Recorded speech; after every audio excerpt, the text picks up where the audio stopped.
Aldo, ano nangyari? Bakit ka umiiyak? Lola, si Elmar po. Tinamaan po siya ng kidlat. Elmar na po, bakit mo ko iniwan? Diyos ko, huwag niyo po munang kunin ang apo ko sa akin. Ibalik niyo po siya. Parang awa niyo na po. Ibigay mo na ang mutya sa akin, Elmar. Sa tingin mo ba, ay ibibigay ko pa sa iyo, Mutya? Matapos kong malaman kung ano ka talaga? Magandang araw po sa inyong lahat. Ang kwentong inyong mapapakinggan ay tungkol sa isang batang nagngangalang Elmar. Isang normal na bata na nagbago ang buhay simula nang tamaan siya ng kidlat. Inakala ng lahat na patay na siya, ngunit muli siyang nabuhay. Ano-anong pagbabago ang mararanasan ni Elmar matapos ng muli niyang pagkabuhay? At ano ang gagawin niya kapag nalaman niya na ang kidlat na tumama noon sa kanya ay siya ring nagbigay sa kanya ng isang makapangyarihang mutya? Ngunit bago po ang lahat, mga idol, huwag po nating kalimutan mag-subscribe at i-hit ang notification bell sa aking YouTube channel na The Voice Addict at Apong Isaak para sa mas marami pang makapigil hiningang kwentong aswang at katatakutan mula sa mundo ng kababalaghan. Umpisahan na po natin ang kwento. Napahinto ang 11 taong gulang na bata na si Elmar sa pintuan ng kanilang bahay nang makita niya ang kanyang lola Piling na nakaupo sa mahabang upuan sa kanilang sala. May malamig na ekspresyon sa mukha ng matanda. Napalunok si Elmar nang makita niya ang mga bagay na nakahanay sa ibabaw ng maliit na lamesa sa gitna ng kanilang salas. Meron dong patpat, sinturon, hanger, at 2x2 na kahoy. Mabuti naman at naisipan mo pag umuwing namuho ka. Alam mo ba kung anong oras na, Elmar? Hindi ko po alam, Lola. Wala naman po kasi akong relo eh. Ba't napaka-pilosopo mo talagang bata ka? Sumasakit na dibdib ko sa'yo. Gabing-gabi na pero nasa labas ka pa rin. Hindi porket bakasyon ay aabutin ka ng dilim sa labas. Sana'y doon ka na lamang tumira kung gusto mo. Sorry na po, Lola. Sinusulit ko lang naman po ang bakasyon eh. 2 buwan lang naman po ito eh. Ba't nangangatwira ka pa talaga, ha? O sige gayon. Mamili ka ng isa sa nasa lamesa. Ano ang gusto mong ipalo ko dyan sa puwet mo? Ala, Lola, bakit naman po may 2x2? Lulumpuin niyo po ba ako? Mas mabuti nang malumpo ka para hindi ka na nakakalayas.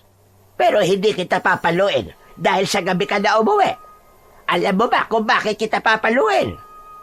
Hindi ko po alam eh. Bakit po ba? Alam mo ba nag-away ang mag-asawang sina Yoli at Ruben dahil sa pagsisinungaling mong lintik ka. Sinabi sa akin ni Yoli na sinabi mo raw sa kanya na nakita mong may kasamang ibang babae si Ruben. Yung pala hindi naman totoo. Bakit mo ginawa yun, Elmar? Hindi ba palagi ko sinasabi sa'yo na tigilan mo na ang pagsisinungaling at paggawa ng kwentong walang katotohanan? Eh kasi po, damot-damot po ni Mang Ruben eh. Nangihingi po kasi kami ni Waldo ng mangga sa bakuran nila, tapos ayaw po niya magbigay. Nalalaglag na nga lang po yung mga bunga ng mangga nila eh, pero ayaw pa rin niyang mamigay. Karapatan nilang hindi mamigay dahil sa kanila ang puno na yon. O sige gayon, pumili ka na ng ipapalo ko sa puwet mo.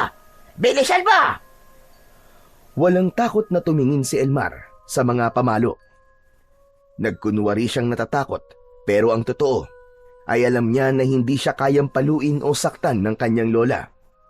Panakot lang nito na papaluin siya, pero kahit isang beses ay hindi pa siya nito napapalo kahit anong kasalanan ang nagagawa niya. Nagpapaawang tumingin si Elmar kay Lola Piling. Lola, huwag niyo na po akong paluin. Hindi na po ako uulit, promise. Magtigil ka! Hindi mo na ako madadala sa paawa-awa mo na yan. Masyado nang mahaba ang sungay mo, kaya dapat sa'yo pinuputol na yan. Nilapitan ni Elmar si Lola Piling. Niyakap niya ito at hinalikan sa pisngi. Promise, Lola. Hindi na po ako uulit. Hindi na po ako magsisinungaling at gagawa ng kwento. Sos! Alam na alam mo talaga kung paano ko utuin, Hanip. Elmar, ayoko lang kasi gumagawa ka ng kwento. Lalo na't may ibang taong mapapahamak. Gaya na lamang ni Yoli at Ruben. Nag-away pa yung mag-asawa dahil sa kasinungalingan mo. Unang beses ko lang naman pong ginawa yun, Lola eh. Kaya nga dapat ay malaman mong mali yun. Hindi ka dapat magsinungaling dahil kakambal yan ng magnanakaw. O sige na. Maglinis ka na ng katawan mo at napakadumi mo. Pagkatapos ay kakain na tayo ng hapunan. Sige na. Masayang nagtungo si Elmar sa banyo para maglinis ng kanyang katawan. Tanging si Lola Piling na lamang ang nag-aalaga sa kanya. Sa pagkakatanda niya, 3 taon pa lamang siya nang maiwan siya sa pangangalaga nito. Nang mamatay kasi ang tatay niya dahil sa sakit at nagpunta sa ibang bansa ang kanyang ina para magtrabaho. Sa ibang bansa ay may nakilalang lalaki ang nanay niya at simula noon ay hindi na ito nagparamdam kina Elmar at Lola Piling. Binubuhay siya ni Lola Piling sa pamamagitan ng pagbebenta nito ng uling at sa natatanggap nitong pensyon buwan-buwan dahil dati itong isang guro. Matapos maglinis ng katawan, ay nagpalit si Elmar ng malinis na damit. Nang magtungo siya sa maliit nilang kusina, ay may nakahain ng pagkain. Ginisang munggo at pritong tilapia ang ulam nila. Magalang kumain si Elmar, kasabay ng kanyang mahal na lola. Napapitlag si Elmar nang biglang dumagundong ang napakalakas na kulog. Ay nako, mukhang tama yatang narinig ko sa radyo na may paparating na malakas na bagyo. Matatamaan daw itong lugar natin. Lola, lilikas po ba tayo? Saka na, kapag lumakas na ang hangin at ulan, ay lilikas na tayo sa bahay ni Waldo. Ang kaibigan ni Elmar na si Waldo ay isa sa may kaya sa buhay sa baryo nila. May 2 palapag ang bahay nito. Noon kasi ay nagtatrabaho ang nanay nito sa Japan bilang entertainer. At nang makaipon na, ay bumalik na ito sa Pilipinas at nagtayo ng maliit na negosyo sa bayan. Hindi makatulog si Elmar ng gabing yon. Natatakot siya sa biglaang pagliwanag ng paligid nang dahil sa kidlat na sinusundan ng malakas na kulog. Napayakap siya sa kanyang Lola Piling na mahimbing na ang tulog. Wala siyang ideya, pero noon pa man ay takot na siya sa kulog at kidlat. Kapag may ganon, ay nanginginig na kagad ang katawan niya nang dahil sa takot. Nang muling kumulog ng malakas, ay napasiksik si Elmar kay Lola Piling. Dahil doon, ay naalimpungatan ang matanda. Ano ba naman yan, Elmar? Ang likot-likot mo na magbatulog. Eh kasi Lola, panay po ang kulog at kidlat eh. Baka tamaan po itong kubo natin, tapos mamatay tayo. Hindi tayo tatamaan ng kidlat. Ang tagal ko nang nabubuhay sa mundo, pero wala pa akong nakikitang bahay na tinamaan ng kidlat dito sa baryo natin. Sige na, matulog ka ng bata ka at baka bukas ay tanghaliin ka na naman ng gising.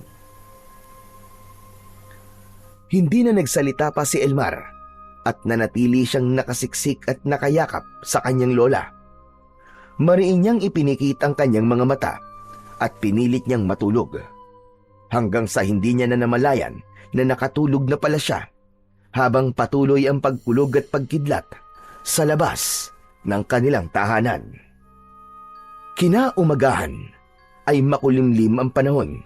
Kakaiba rin ang lamig ng hangin at halatang may paparating na bagyo.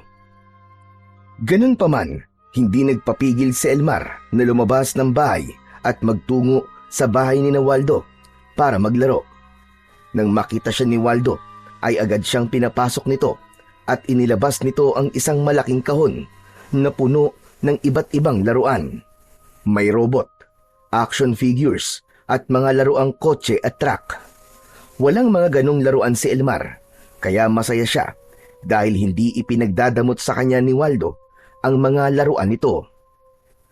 Alam mo ba, Waldo? May paparating doon na bagyo, sabi ni Lola Piling. Meron nga. Napanood namin ni Mama kagabi sa TV. Malakas daw yun. Kaya nga, wala dito si Mama eh. Nasa bayan siya at namimili ng mga pagkain para habang may bagyo ay hindi namin kailangan lumabas. Buti pa kayo. Basta, kapag bumaha na naman dito ulit kami ni Lola ha. Oo naman, walang problema. Doon ulit tayo matutulog sa kwarto ko sa itaas. Tapos, maglalaro tayo habang bumabagyo. Ang pagkakaibigan ni Elmar at Waldo ay nabuo dahil sa kanilang mga nanay. Matalik na magkaibigan ang mga nanay nila, kaya nang mamatay ang nanay ni Elmar, ay isa ang nanay ni Waldo sa mga nagluksa at umiyak. Pagsapit ng hapon ay nagsimula na ngang umulan. Maging ang hangin ay mas lumakas. Nakauwi na nun si Elmar at mula naman sa silid ni Elmar at Lola Piling ay nakasilip sa bintana si Elmar. Napakaitim ng kalangitan na parang napakaraming ulan ang ibabagsak nun anumang sandali. Ang mahinang ulan ay biglang lumakas at ganun din ang hangin na kung minsan ay sumisipol. Tumabi si Lola Piling kay Elmar at tinapik siya sa balikat. Tara na, Apo. Kumain na tayo. Luto na ang tinola. Lola, andito na po yata ang bagyo Ang lakas na po ng ulan at hangin. Kaya nga mas mabuti na kumain na tayo ng maaga. Lola, hindi pa po ba tayo lilikas? Tignan niyo po mukhang umaapaw na po ang ilog. Bumabaha na rin po. Tignan natin babaya. Kapag mabilis ang pagtaas ng tubig, ay saka tayo magtutungo sa bahay ni Waldo. Tinapik muli ni Lola Piling ang balikat ni Elmar. Nauna na itong magpunta sa kusina. Isinarado ni Elmar ang bintana at saka siya sumunod sa kanyang lola. Habang humihigop ng mainit na sabaw ng tinola, ay napapitlag si Elmar dahil sa malakas na kulog. Napatingin siya kay Lola Piling at bahagya itong umiling na para bang sinabi nito na wala siyang dapat na ikatakot. Itinuon na lang ni Elmar ang atensyon sa pagkain, ngunit kahit na anong pambabaliwala niya sa kulog at kidlat, ay hindi pa rin mawala-wala ang takot niya roon. Matapos maghapunan, ay pinagtulungan na nina Elmar at Lola Piling ang pagtataas ng mga importante nilang gamit. Nag-impake na rin sila ng mga damit nila na inilagay nila sa malaki at makapal na plastik. Nang sumilip si Lola Piling sa bintana, ay humarap ito kay Elmar nang may pag-aalala sa muka. Bakit po, Lola? Mataas na po ba ang tubig sa labas? Sa tingin ko, ay lagpas tuhod na. Maghanda ka na, Elmar, at kailangan na nating umalis dito. Huwag na nating hintayin na tuluyang tumaas ang baha. Mabilis na kinuha ni Elmar ang plastik na naglalaman ng ilang damit nila at gamit. Bago sila lumabas, ay nagdasal muna si Lola Piling. Panginoon, huwag niyo pong pabayaan ang aming munting tahanan. Protektahan niyo po ito mula sa bagyo. Ito na lamang po ang meron kami ng aking apo. Maraming salamat po. Pagkatapos ng maikli at mabilisang dasal, ay magkasama ng lumabas ng bahay ang maglola. Nakasampay sa balikat ni Elmar ang plastik habang mahigpit siyang hawak ni Lola Piling sa braso. Lumusong sila sa baha na umabot na hanggang sa bewang ni Elmar. Naramdaman niya ang paggapang ng lamig ng tubig sa buong katawan niya. Dahan-dahan lang tayo, apo. Mag-iingat ka at baka may matapakan kang kung ano. Paalala ni Lola Piling kay Elmar. Nagsimula ng maglakad ang dalawa sa baha. Hindi lang ang baha ang kalaban nila, kundi maging ang malakas na hangin. Nang nasa kalsada na sila, ay sinalungat nila ang rumaragasang pag-agos ng tubig ng baha. mas naging mabagal ang paghakbang nila doon. Labis na nag-aalala si Elmar para sa lola niya dahil alam niya na mahina na ito at baka anurin ito ng malakas na agos ng tubig. Lola, bumalik na kaya tayo sa bahay? Ang lakas po ng agos ng tubig. Baka anurin tayong dalawa. Mamamatay tayo kung malalatili tayo ron po. Siguradong tataas pa itong tubig. Hindi na nagsalita pa si Elmar. Nagpatuloy siya at si Lola Piling sa paglalakad. Nakakakilabot ang tanawin na nakikita nila sa paligid. May mga punong tila sumasayaw dahil sa malakas na hangin. May mga bahay na wala ng bubong at may iba na tuluyan ng itinumba ng malakas na bagyo. Kahit paano ay nabawasan ang takot ni Elmar nang matanaw na nila ang bahay ni Waldo. Pagdating nila roon ay agad silang kumatok. Medyo mataas ang lupang kinatitirikan ng bahay na yon, kaya hindi pa umaabot sa mismong bahay ang baha. Agad na binuksan ng nanay ni Waldo ang pinto at pinapasok sila. Sinabihan sila nito na maligo muna at magpalit ng tuyong damit at baka magkasakit pa sila. Pinauna na ni Elmer si Lola Piling na maligo. Nang matapos ito, ay siya naman ang pumasok sa banyo para maligo at magpalit ng damit. Nang matapos na siya, ay inaya sila ng nanay ni Waldo na si Aling Mercy na kumain ng sopas. Sa paghigop ni Elmar ng mainit na sabaw ng sopas, ay nabawasan ang panginginig ng katawan niya dahil sa lamig. Habang nag-uusap sila Lola Piling at Aling Mercy tungkol sa bagyo, ay nagkatinginan sina Elmar at Waldo. Inaya siya ni Waldo sa sala upang kumain. Nagtungo sila roon, dala ang kanika nilang mangkok na naglalaman ng mainit na sopas. Grabe no, ang lakas talaga nitong bagyo, Waldo. Kulang na lang nga kanina, matangay kami ni Lola sa bahay habang papunta kami rito. Ang astig nga nun eh. Ano kaya kung magpaanod tayo ng bangka? May laruan akong bangka eh. Sandali lang ako kunin ko. Nagmamadaling umakyat si Waldo sa ikalawang palapag. Makalipas ang ilang sandali, ay bumalik ito na may dalang-dalawang laruan na bangka.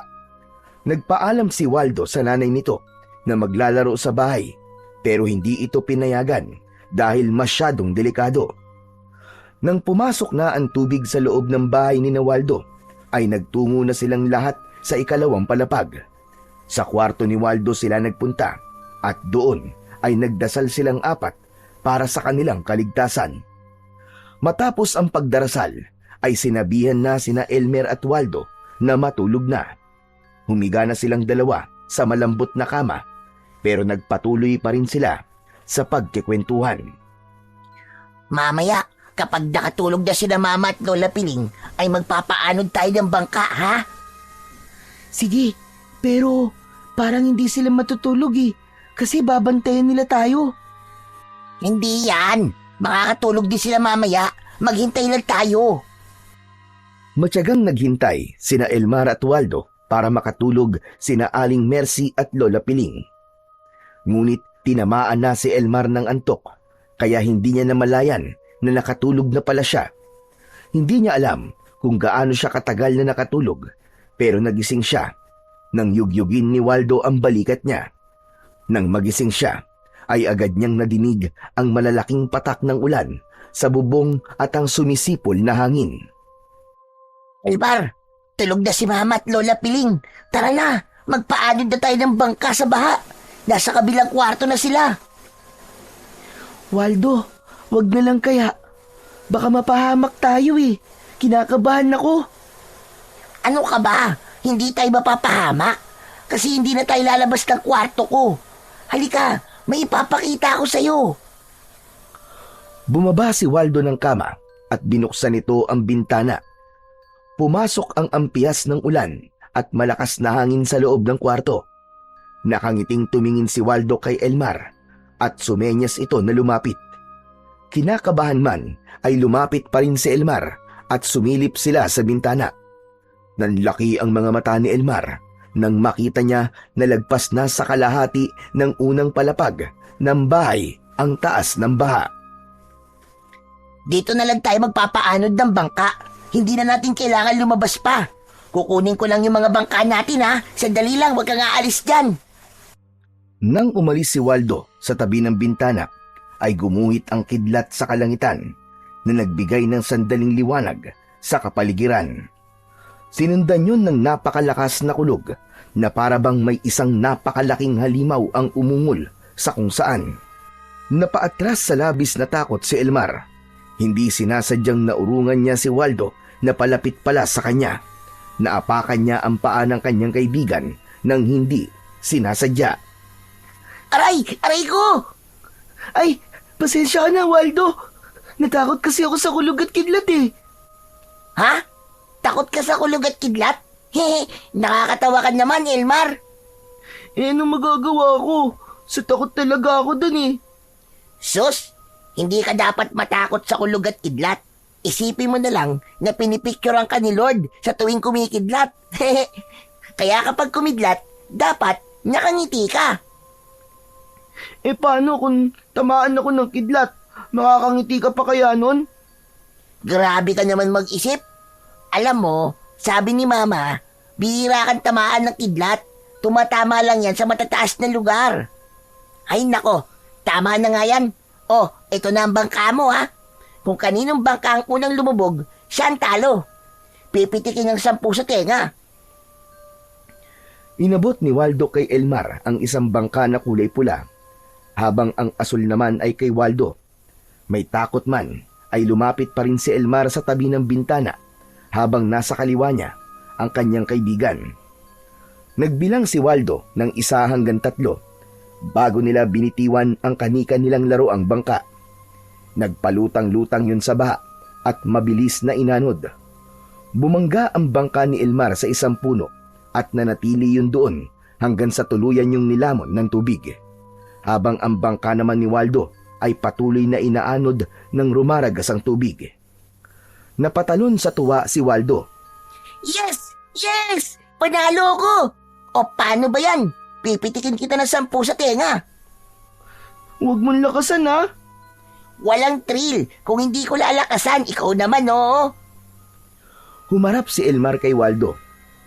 Napapapikit siya nang simulang pitikin ni Waldo ang tenga niya. 5 pitik sa kaliwang tenga at 5 rin sa kanan. Ang daya. Gusto ko makabawi. Teka, may bangka ka pa ba? Nako, wala na eh. Pero pwede tayo gumawa ng bangkang papel. Ganon ulit ang rules. Kung kaninong bangka ang unang lumubog, pipitikin sa tenga ng 10. Dahil nais makabawi ni Elmar, ay pumayag siya sa sinabi ni Waldo. Sandaling nagpaalam si Waldo upang kumuha ng mga papel. Habang mag-isa si Elmar sa kwartong yon, ay napatingin siya sa nakabukas na bintana. Napapitlag siya nang may gumuhit na naman na kidlat sa kalangitan na sinundan ng malakas na pagkulog. Napalunok siya. Inisip niya na kung hindi niya haharapin ang takot niya, ay baka hanggang sa kanyang paglaki ay madala niya yon. Kidlat at kulog ka lang. Hindi ako dapat matakot sa'yo. Marahang humakbang si Elmar palapit sa bintana. Nang nasa tabi na siya ng bintana, ay hinayaan niyang mabasa siya ng bahagya ng ampias ng ulan. Matiim siyang nakatitig sa madilim na kalangitan at hinintay niyang kumidlat ulit. Nang gumuhit muli ang kidlat, ay napapitlag na naman siya. Mariin siyang napapikit dahil alam niya na ang kasunod nun ay ang pagkulog. Nang marinig niya ang kulog, ay nanginig ang buong katawan niya nang dahil sa takot. Sa pagbukas ng mata ni Elmar, ay isang malalim na paghinga ang pinakawalan niya. Dapat kapag kumidlat at kumulog ulit, ay hindi na ako matatakot. Yun ang gagawin ko.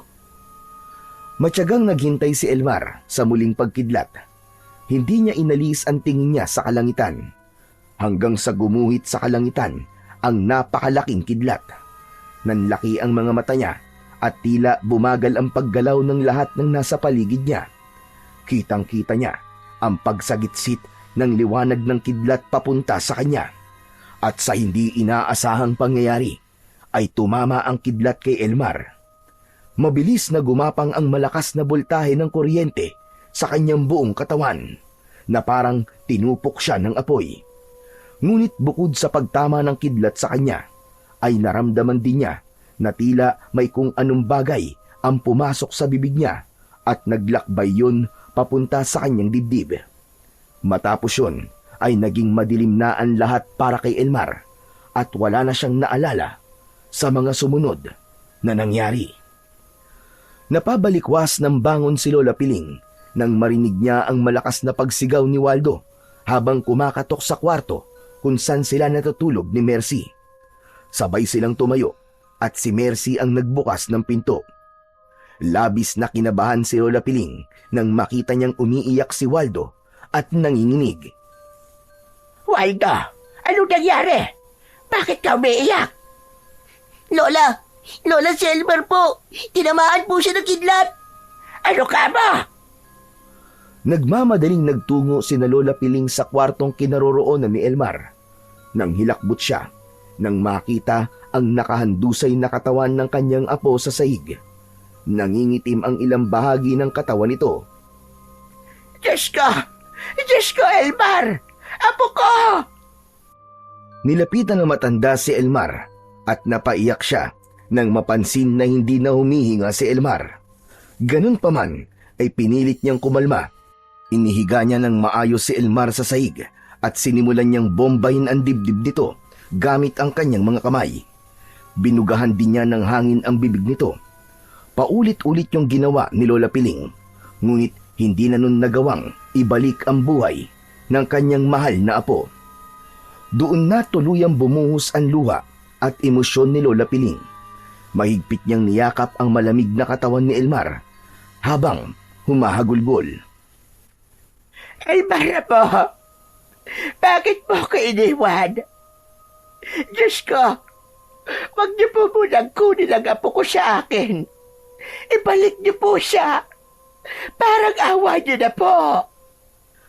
Patuloy lang si Lola Piling sa pag-iyak habang yakap si Elmar. Nilapitan siya ni Mercy at hinaplos nito ang likod niya. Hindi makapaniwala ang matanda na sa isang iglap lang ay nawala sa kanya ang pinakamamahal niyang apo.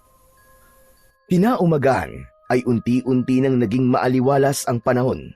Humupa na ang bagyo, ngunit ang bakas ng pinsala nito ay nanatili sa buong baryo.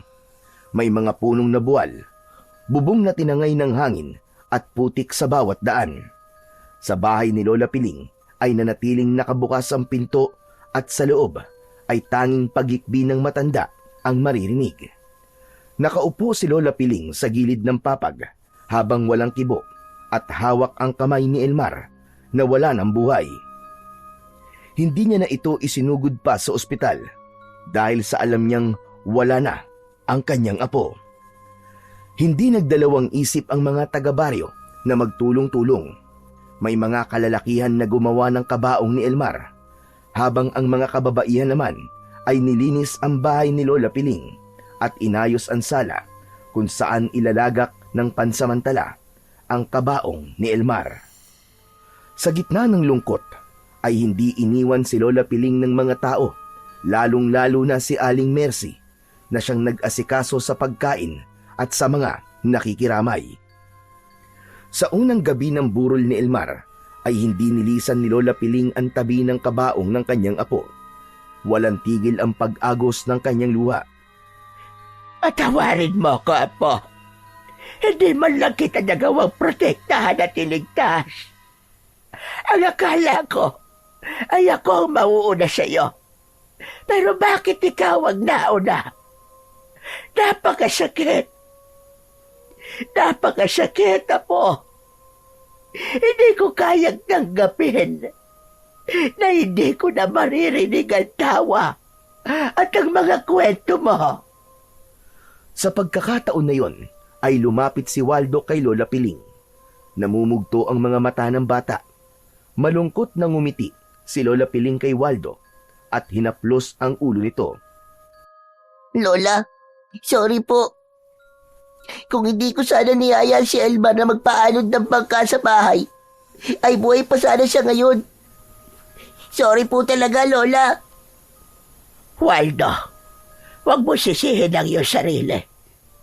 Wala kang kasalanan sa nangyari, iho. At alam kong hindi mo ginusto na mawalan ng matalik na kaibigan. Alisin mo sa isip mo na may kasalanan ka. Pero Lola, paano na po tayo? Paano na po ako? Wala na po si Elmar. Wala na po akong kaibigan at kalaro. Alam kong masakit, iho. Pero isipin na lamang natin na isa na ngayong anghel si Elmar at binabantayan na niya tayo. Hindi na rin napigilan pa ni Waldo ang emosyon nito at napaiyak na rin ito. Mahigpit na niyakap ni Lola Piling si Waldo at ipinaramdam niya rito na hindi niya to sinisisi sa nangyari sa kanyang apo. Isang gabi lang na ibinurol ni Lola Piling si Waldo at nang sumunod na araw ay nagdesisyon siya na ipalibing na ito sa sementeryo na nasa dulo ng baryo. Hanggang sa sandaling yun ay hindi siya pinabayaan ng lahat ng tao roon. 4 na lalaki ang nagbuhat ng kabaong ni Elmar patungo sa sementeryo. Nakatulala si Lola Piling habang nakasunod sa kabaong ng kanyang apo. Halos lahat ng tao sa baryo ay nakipaglibing. Nasa tabi niya si Aling Mercy at Waldo na nakaalalay sa kanya. Ilang hakbang na lang at nasa sementeryo na sila nang umihip ang napakalakas na hangin. Nagtaka ang lahat nang mabilis na nagdilim ang ulap at biglang bumuhos ang napakalakas na ulan. Nagngalit ang kalangitan at sunod-sunod na kumidlat at kumulog. May ilan na tumakbo pa para humanap ng masisilungan. Ngunit meron din na gaya ni Lola Piling ay nanatiling nakatayo at handang ituloy ang paglilibing kay Elmar. Sandaling napahinto sa paglalakad ang lahat. Pakiramdam nila ay galit na galit ang langit ng sandaling yon dahil walang tigil ang pagkidlat. Hanggang sa hindi inaasahang pangyayari, isang napakalakas na kidlat ang tumama sa kabaong ni Elmar. Nagulat at natakot ang 4 na lalaking may buhat sa kabaong at nabitiwan ng mga yon ang kabaong. Bumagsak ang kabaong sa putikang daan. Agad namang nilapitan ni Lola Piling ang kabaong at hinaplos niya yon. Diyos ko! Ang katawan ng apo ko! Natigilan si Lola Piling nang mapansin niyang gumalaw ang takip ng kabaong. Ilang segundo siyang napatingin doon hanggang sa nagdesisyon siyang buksan ang kabaong ni Elmar.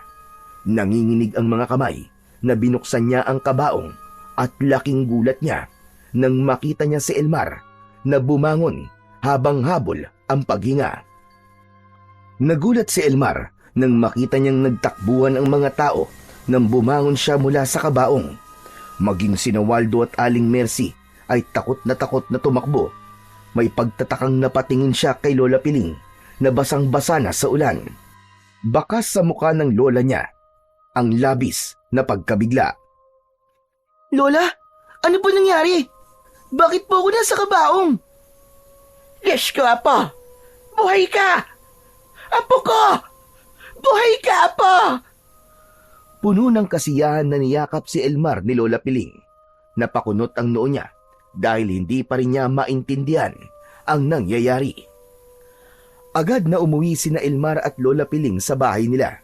Doon ay nagpalit sila ng tuyong damit dahil sa labis ang gutom at uhaw ni Elmar. Ay binigyan siya ni Lola Piling ng tinapay at tubig. Hinayaan muna siya ng lola niya na kumain. Sunod-sunod ang pagkagat ni Elmar sa tinapay na parabang ilang araw siyang hindi nakakain. Nang matapos kumain, ay saka siya kinausap ng kanyang lola. Hindi pa rin ako makapaniwala na buhay ka, Elmar. Kahit ang mga tao dito sa atin ay nakalang patay ka na. Kaya po pala nagtakbuhan sila kanina nang bigla po akong bumangon sa kabaong.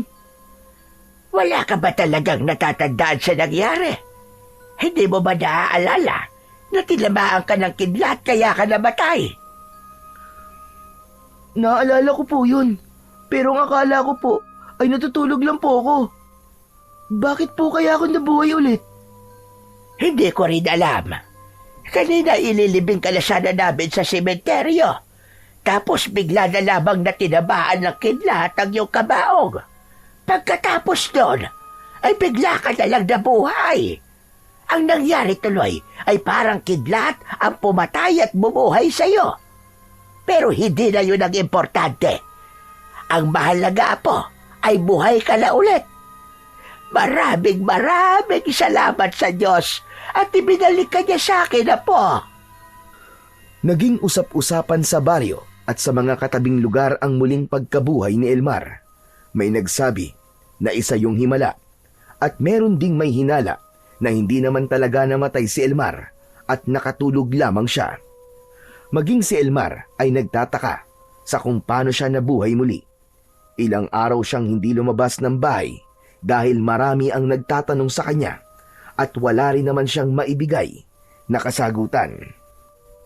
Sa gitna ng mga usap-usapan, ay pinili ni na Elmar at Lola Piling na wag munang masyadong lumabas ng kanilang tahanan.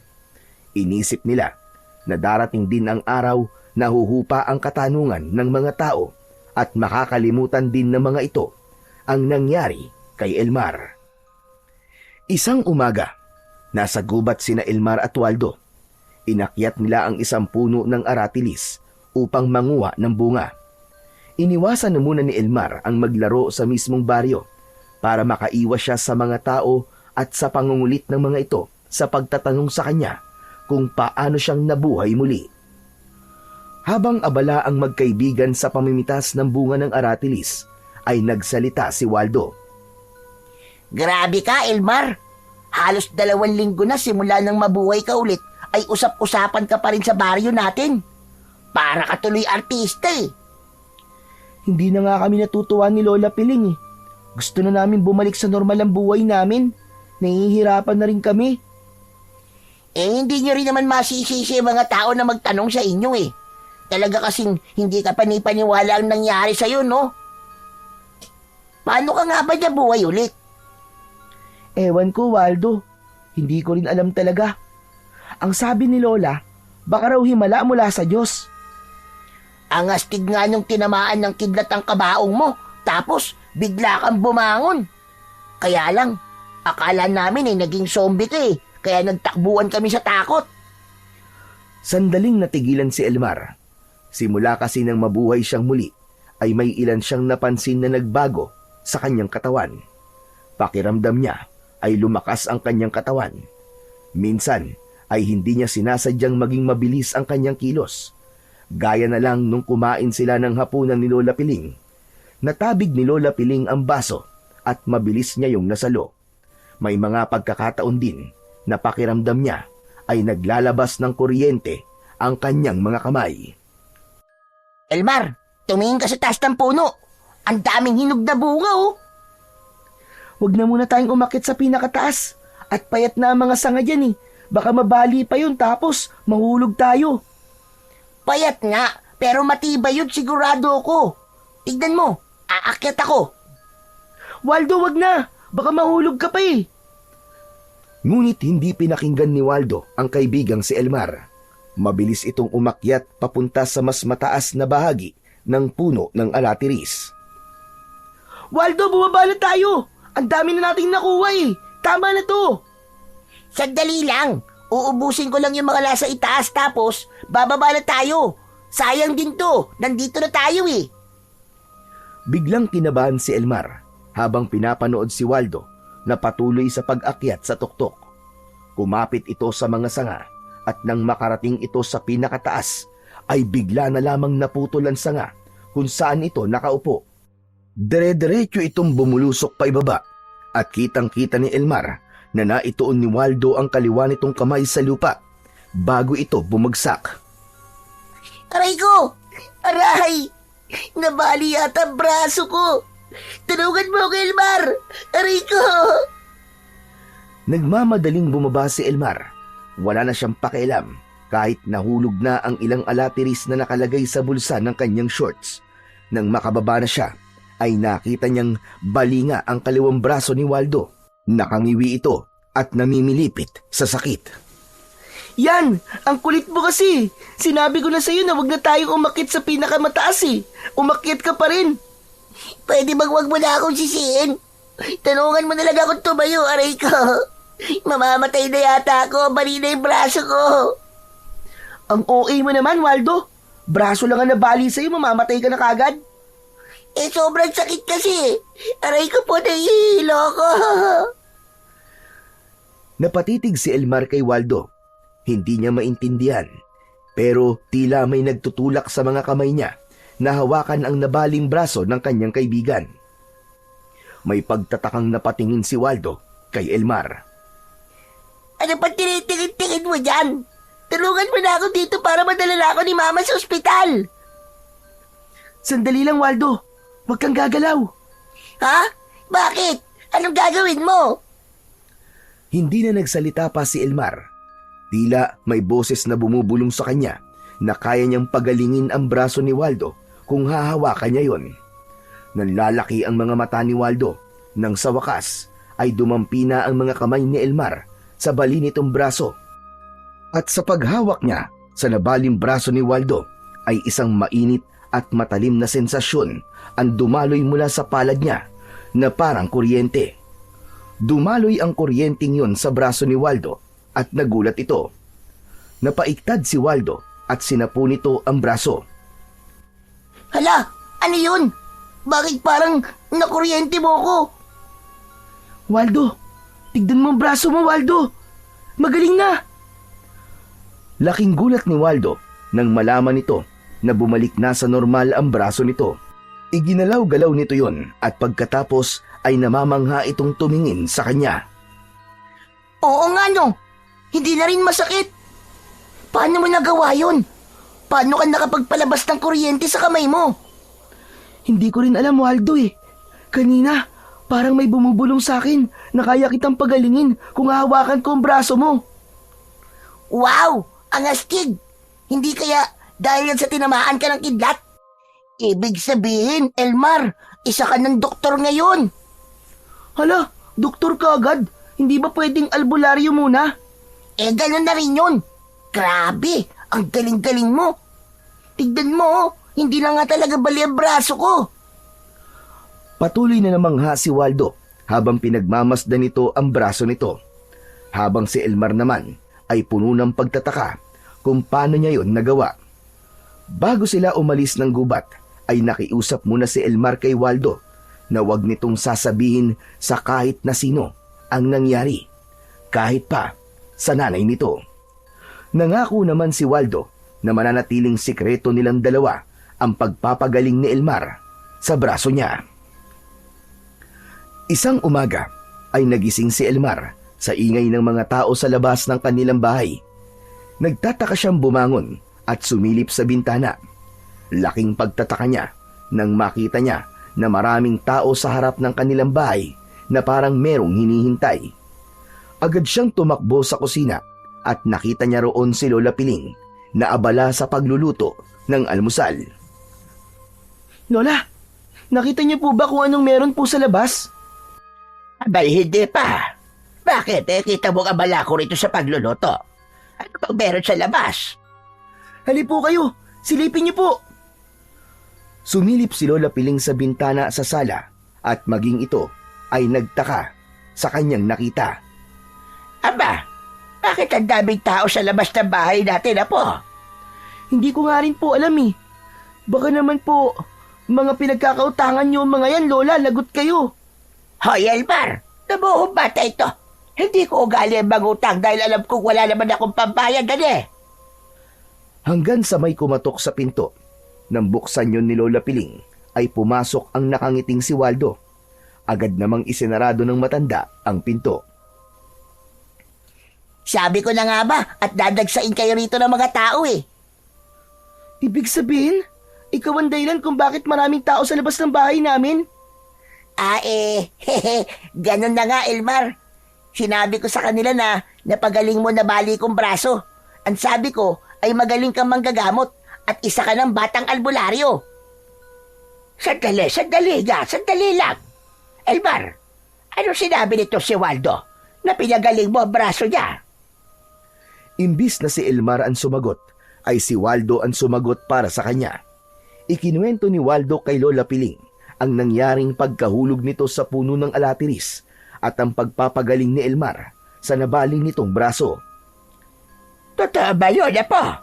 Pinagaling mo nga ba itong si Waldo? Opo, Lola. Ang hinala po namin ay baka nagkaroon po ako ng kakayahang manggamot matapos po akong tamaan ng kidlat. Pero Waldo, ikaw naman, bakit mo ipinagkalat yun? Hindi ba nangako ka sa akin na sikreto lang nating dalawa yun? Sorry kung pinangunahan kita. Pero maganda ang intensyon ko kung bakit ko yung ginawa. Naisip ko kasi na pagkakataon mo na para kumita ng pera, Elmar. Piruin mo, sa dami ng tao na nasa labas na gustong magpagamot sa'yo, ay baka kumita ka ng milyon sa isang araw. Grabe kang OA mo naman, milyon kagad. Eh di kahit 1,000 na lang, basta gamitin mo ang kakayahan mo na yan para yumaman kayo ni Lola Piling. Napalingon si Elmar kay Lola Piling at naramdaman niyang nag-alangan din ito. Ganun pa man, anuman ang maging desisyon ni Lola Piling, alam ni Elmar na siya pa rin ang masusunod sa huli kung gagamitin ba niya ang bagong tuklas niyang kakayahan para makatulong at kumita ng pera. Matapos ang mahabang pag-aalinlangan ay lumabas din si Elmar sa pintuan at hinarap ang mga taong matyagang naghintay sa kanilang bakuran. Isa-isa niyang nilapitan ang mga may karamdaman. Merong batang hindi makalakad, matandang may rayuma, babaeng puno ng sugat ang katawan, at lalaki na hirap huminga. Inilalapat niya ang kamay niya sa mga ito at sa bawat pagdampi ng kanyang kamay ay isang mainit na kuryente ang dumadaloy mula sa kanya papunta sa katawan ng mga tao. Lahat ay namangha nang halos lahat ng may sakit na naroroon ay napagaling kagad ni Elmar. Walang hininging kapalit si Elmar, bagkus ay hinayaan niya ang mga tao na magbigay ng donasyon at kung ano lang ang kaya ng mga ito. Sa paglipas ng mga araw, lalo pang dumami ang mga dumadayo sa bahay ni Elmar para magpagamot sa kanya. Karamihan ay may mga sakit na hindi kayang pagalingin ng doktor o hindi kaya ay walang pera para magpagamot sa ospital. Lahat ay hinarap ni Elmar upang kanyang gamutin at pagalingin. Doon na naramdaman ni Elmar ang sarap sa pakiramdam na nagagawa na niyang makatulong sa mga taong tila nauubusan na ng pag-asang gumaling mula sa sakit ng mga ito. Higit sa pera at mga materyal na bagay na kanyang natatanggap, ay mas masaya si Elmar sa pasasalamat ng mga pasyente. Kung dati ay kinatatakutan siya sa muli niyang pagkabuhay, ngayon naman ay hinahangaan na siya ng mga tao dahil sa husay niyang manggamot at may mga tumatawag pa nga sa kanya na batang albularyo at boy kuryente. Mula umaga hanggang hapon ay nanggagamot si Elmar. Makalipas ang ilang buwan, ay dumalang na ang nagpapagamot sa kanya. Para kay Lola Piling ay magandang bagay yun dahil kita nito ang pagod ni Elmar nung mga unang araw na dinadagsa ito ng mga taong nais magpagamot. Nang umalis na ang huling tao na nagpagamot kay Elmar sa araw na yon, ay nilapitan siya ni Lola Piling. Kumusta ka naman, Apo? Masaya ka ba sa ginagawa mo? Nag-aalala lamang ako sa iyo, Apo. Kasi baka ikaw naman na magkasakit dahil sa sobrang pagod. Nakakapagod po talaga, Lola. Pero masaya po ako kasi nakakatulong po ako sa mga may sakit eh. Iba po yung pakiramdam kapag nagpapasalamat po sila sa akin.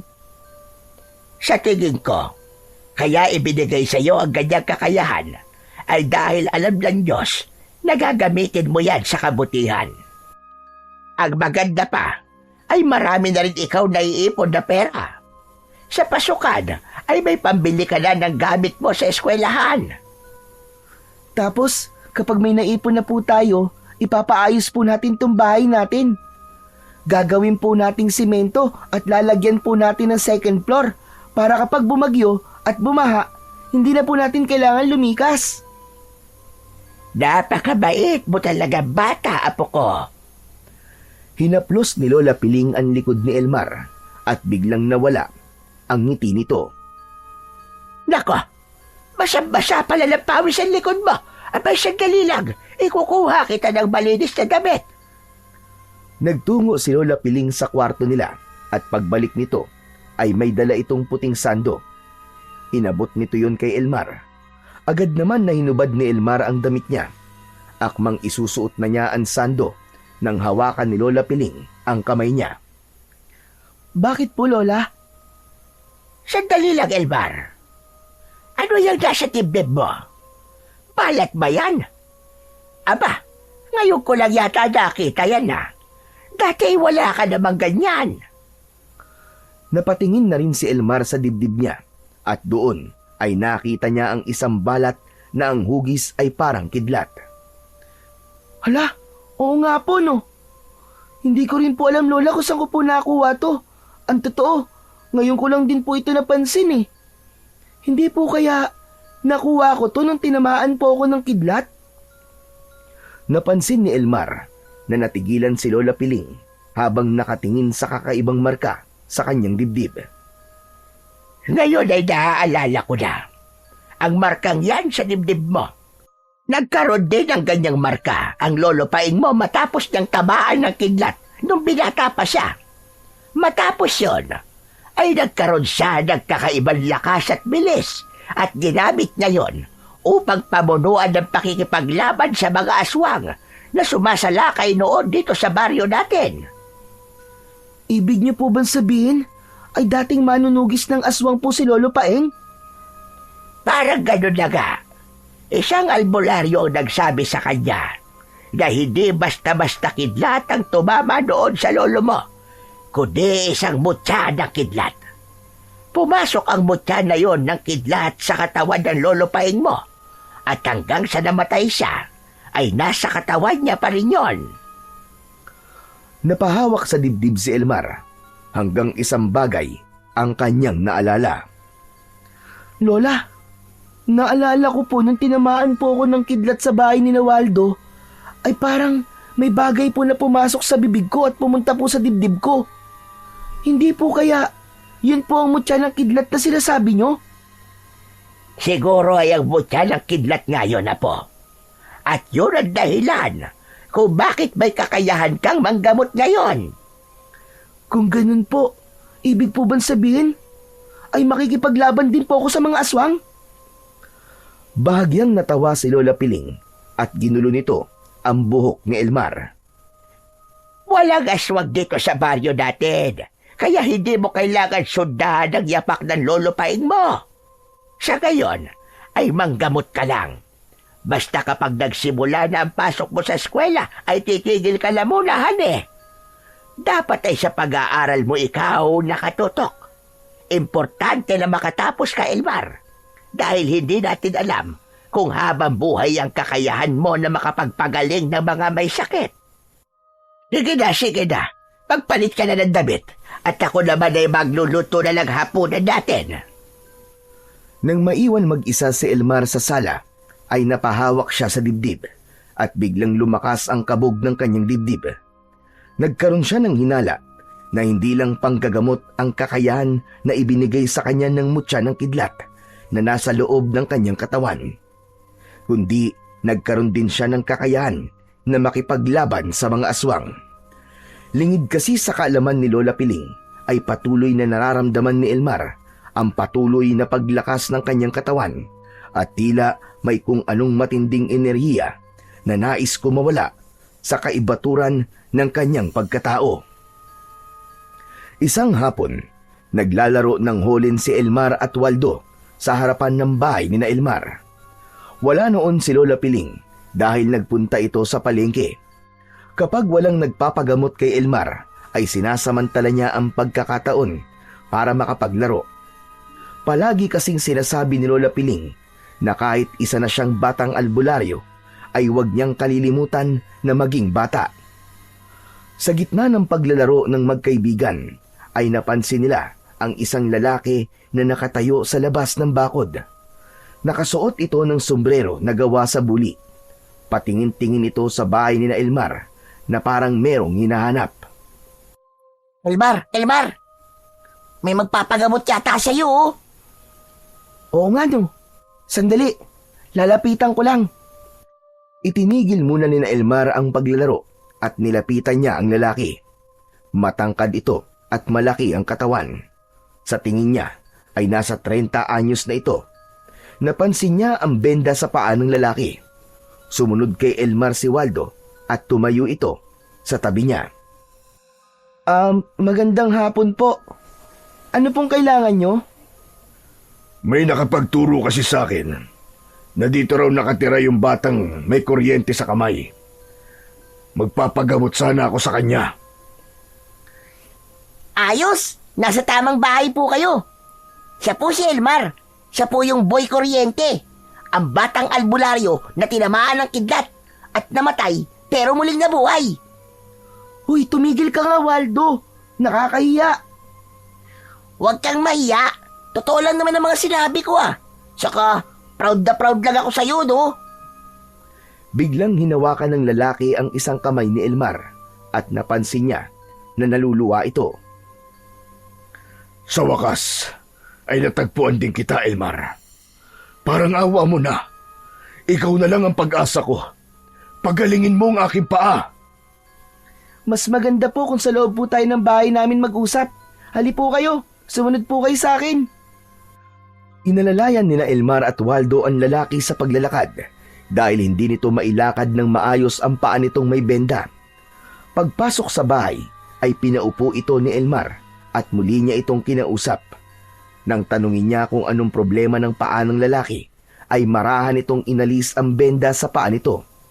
Lumantad sa kanila ang isang napakalaking sugat sa paa ng lalaki na nagnanaknak.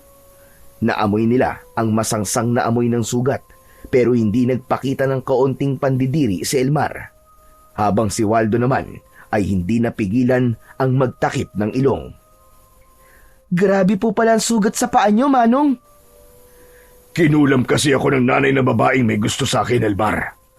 Nang sabihin ko sa kanya na wala akong gusto sa kanya, ay naghalit siya at pinakulam niya ako sa kanyang nanay. Kaya nang makarating sa akin ang pangalan mo, ay hindi na ako nagdalawang isip na puntahan ka. Kahit hirap akong maglakad. Ikaw na lang talaga ang pag-asa ko, Elmar. Matulungan mo sana ako. Gagawin ko po ang lahat para mapagaling po kayo. Labis ang awang naramdaman ni Elmar para sa lalaki, lalo na't sa kabila ng matikas nitong pangangatawan ay hindi ito nahihiyang umiyak. Para sa kanya, para umiyak ito ng ganun ay matindi ang sakit na pinagdadaanan nito. Malalim na huminga si Elmar. Ipinatong niya ang paa ng lalaki na may sugat sa maliit na lamesa na nasa gitna ng sala.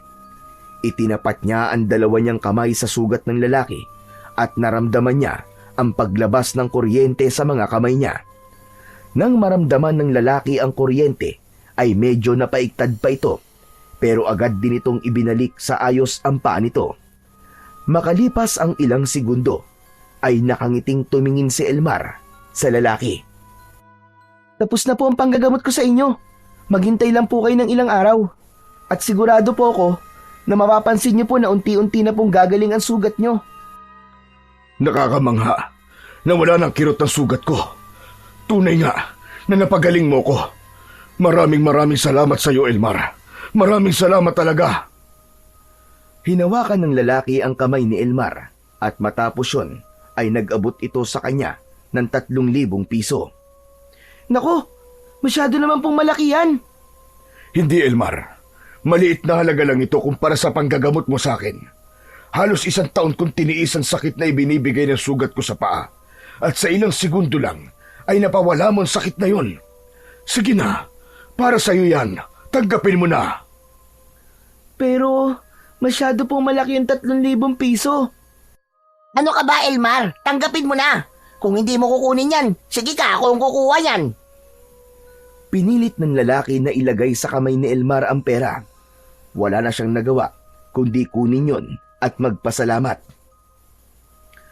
Ako nga pala si Cardo. Pwede mo akong tawagin namang Cardo.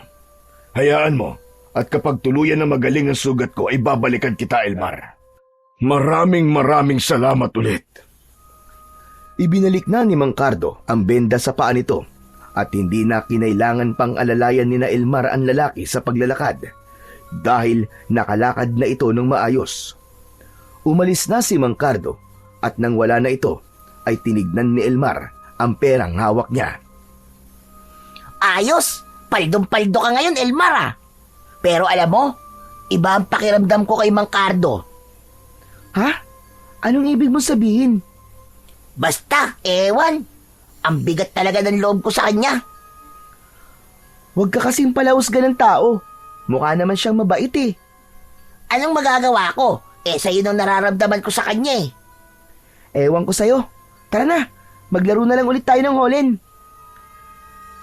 Matapos yun ay nauna nang lumabas si Waldo. Si Elmar naman ay nagtungo sa kwarto upang itabi sa kahon ng sapatos ang perang ibinigay sa kanya ni Mang Cardo. Lumabas na siya pagkatapos ay ipinagpatuloy nila ni Waldo ang kanilang paglalaro. Bago tuluyang kumagat ang dilim ay dumating na si Lola Piling. Sinalubong ito ni Elmar upang kunin ang mga pinamili nito sa palengke. Dumiretso sila sa kusina upang ayusin ang mga binili ni Lola Piling. Doon ay ikinuwento ni Elmar sa lola niya ang tungkol kay Mang Cardo at ang perang ibinayad nito sa kanya. Ano ka mo?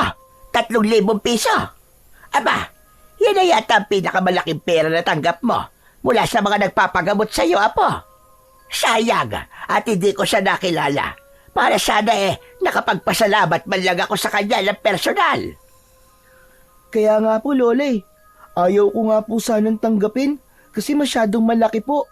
Pero mapilit po si Mang Cardo eh. Siguro ay tuwag-tuwa yun sa iyo kaya ganun kalaki ang ibinigay niya sa iyo. Pero mas masaya po ako kasi nakita ko po na masaya siya. Ang sabi po niya, kapag tuluyang gumaling daw po ang sugat niya, ay babalik po siya rito. Sana ay maging mabilis ang paggaling ng sugat niya. Masaya rin ako dahil marami kang taong nabibigyan ng pag-asa, apo. Hindi mo alam kung gaano kita ipinagmamalaki. Napangiti si Elmar sa sinabing yon ni Lola Piling.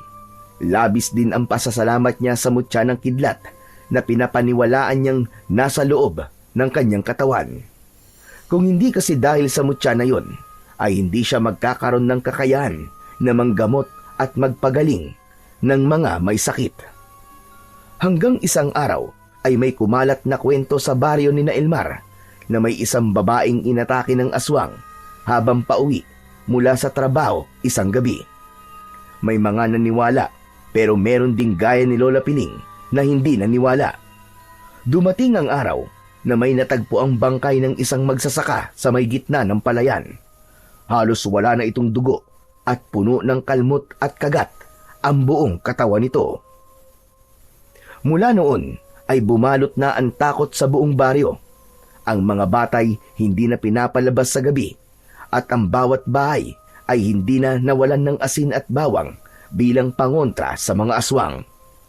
Lalong lumakas ang bulong-bulungan na may aswang sa baryo ni na Elmar.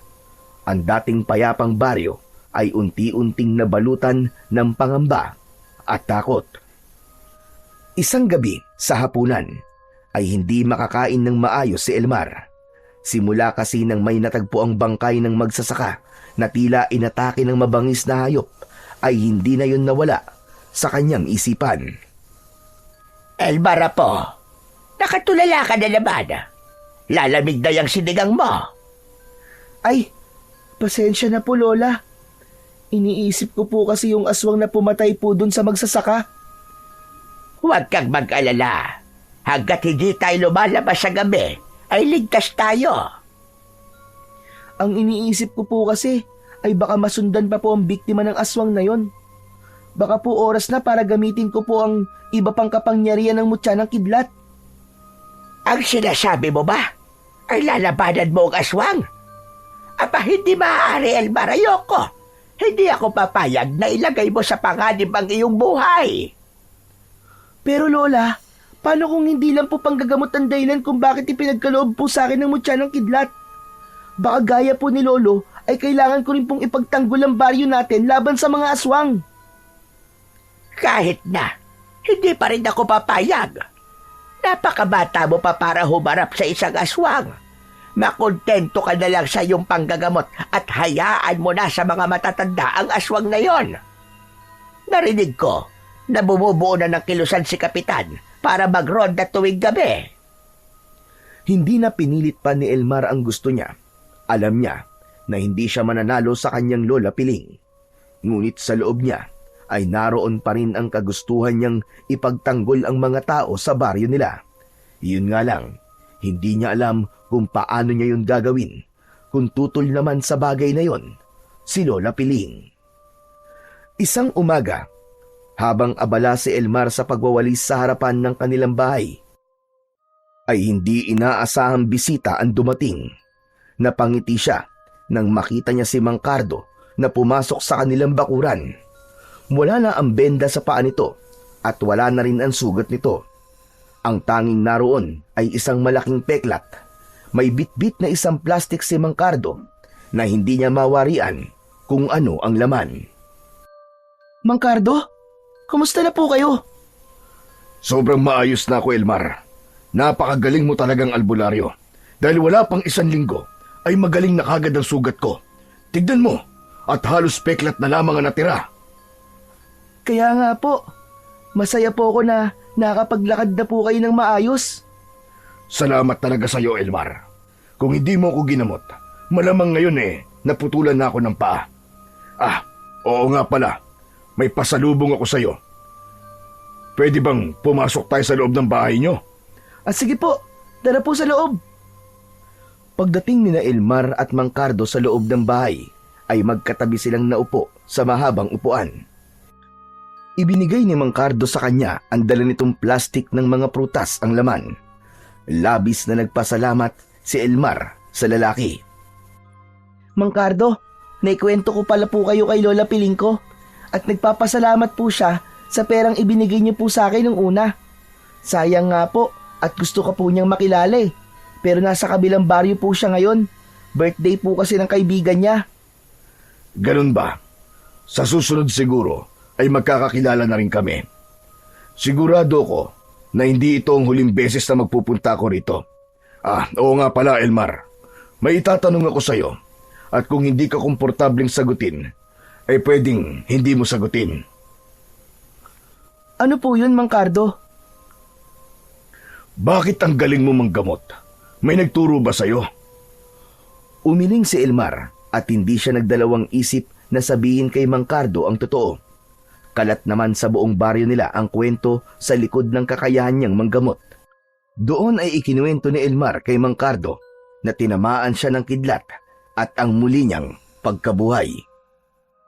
At yun nga po, simula po nang mabuhay ulit ako, ay nagkaroon na po ako ng kakayahan na manggamot.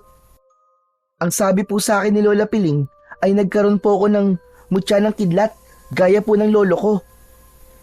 Itinaas ni Elmar ang damit niya upang ipakita kay Mang Cardo ang balat niya roon na hugis kidlat. Bigla rin po ako nagkaroon ng ganitong marka. Ang hula po namin ni Lola Piling ay parang palatandaan po ito na may mutya ng kidlat sa loob ng katawan ko. Kahanga-hanga kung ganon. Ngayon lang ako nakarinig ng ganyang kwento. Sana ipatuloy mong gamitin ang mutya na yan sa kabutihan at pagtulong. Nagulat si Elmar nang ilapat ni Mang Cardo ang palad nito sa dibdib niya. Bigla siyang kinabahan sa dahilan na hindi niya alam, ngunit hinayaan lang niya ang lalaki. Nag-aalangang ngumiti si Elmar. Hindi na rin nagtagal doon si Mang Cardo at nagpaalam na ito sa kanya. Sa mga sumunod na araw ay naging sunod-sunod na ang mga natatagpo ang bangkay sa baryo ni na Elmar. Pare-parehong kalunos-lunos ang itsura ng mga bangkay. May ilan pa na wakwak ang dibdib at ang tiyan ay wala ng lamang loob. Isa iyong malaking patunay na may aswang na gumagala sa baryo tuwing gabi at nambibiktima ng mga tao.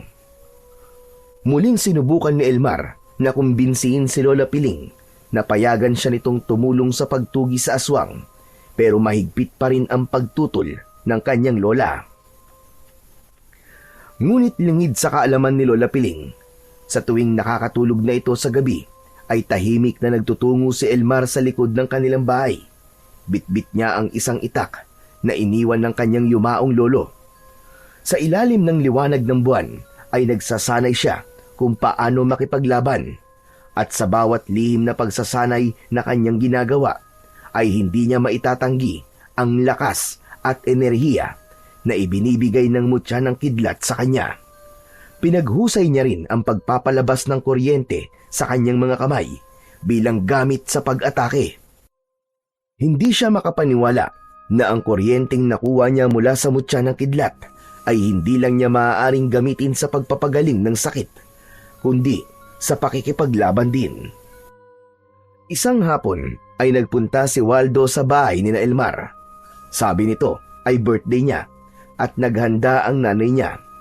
Inimbitahan si Elmar ni Waldo na magpunta sa bahay nito para kumain. Happy birthday, Waldo ah.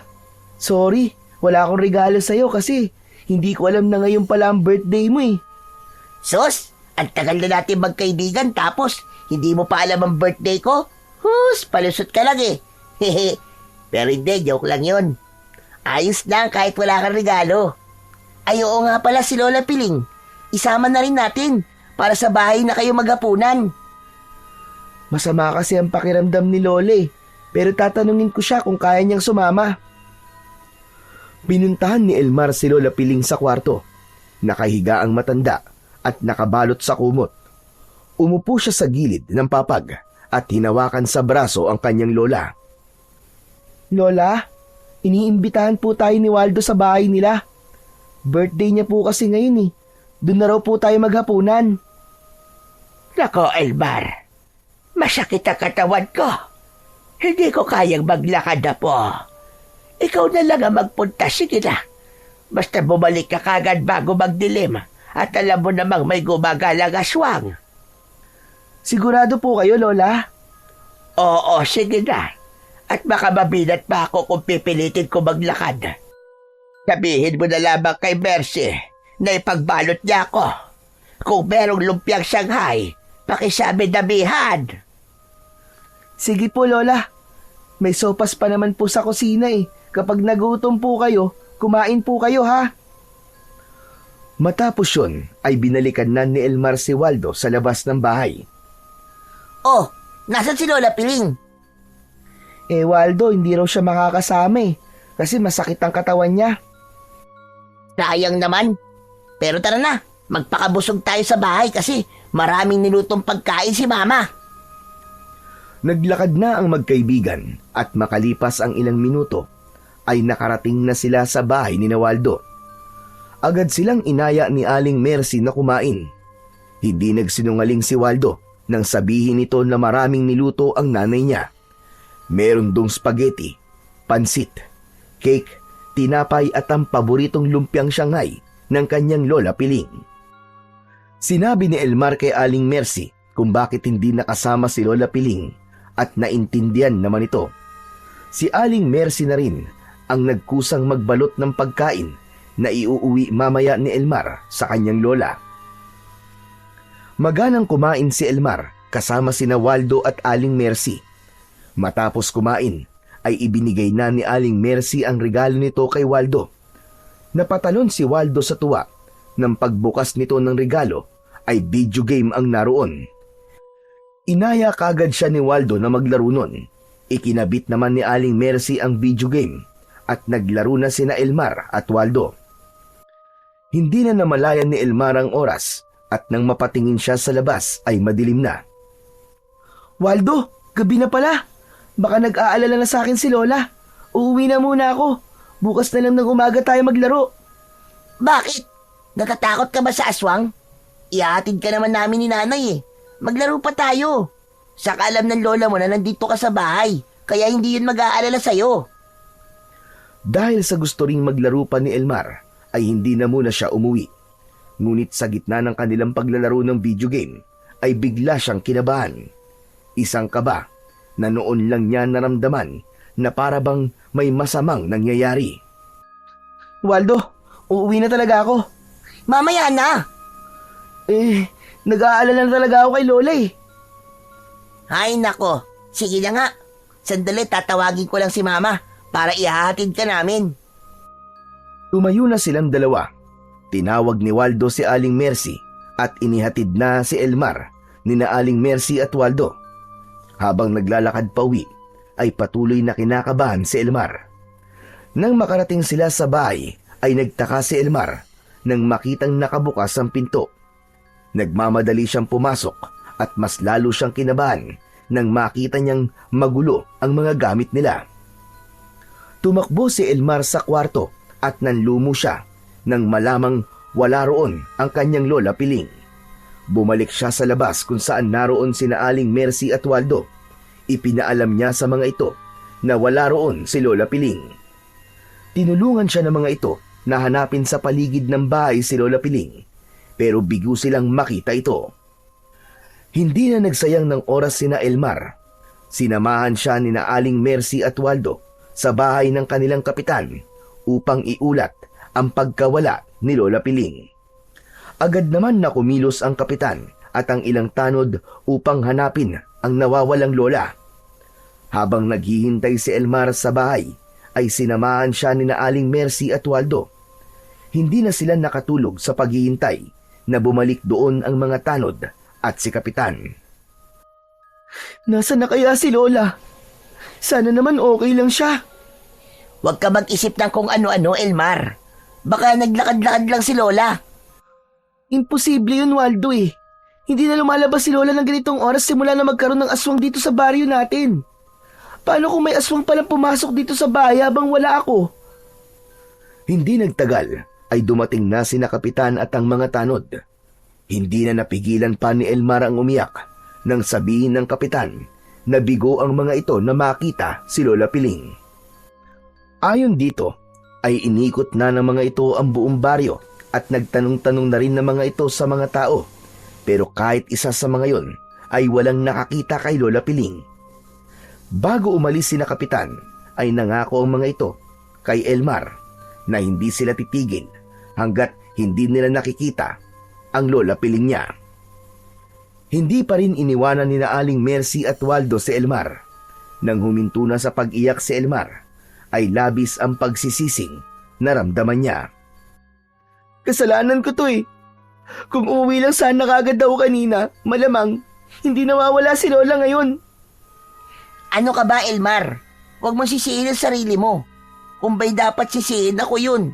Kasi pinilit kita maglaro ng video game kahit gusto mo nang umuwi eh. Sumingit si Aling Mercy sa pag-uusap nila at anito ay wala silang kasalanan sa pagkawala ni Lola Piling dahil hindi nila ginustong mangyari yun.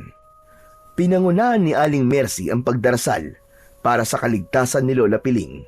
Habang nagdadasal ay muling napaiyak si Elmar dahil sa labis na pag-aalala sa kanyang lola. Kinabukasan ay ipinagpatuloy ni na kapitan at ng mga tanod ang paghahanap kay Lola Piling. Sa pagkakataong yun ay marami na rin sa mga taga-baryo ang voluntaryong sumama sa paghahanap. Sa bawat minutong lumilipas ay lalong pinanghihinaan na ng loob si Elmar. Ramdam niya ang bigat sa kanyang dibdib at ang labis na paninisi sa kanyang sarili. Pagsapit ng gabi ay bigo pa ring makita si Lola Piling. Kasama muli ni Elmar sa bahay nila sina Aling Mercy at Waldo.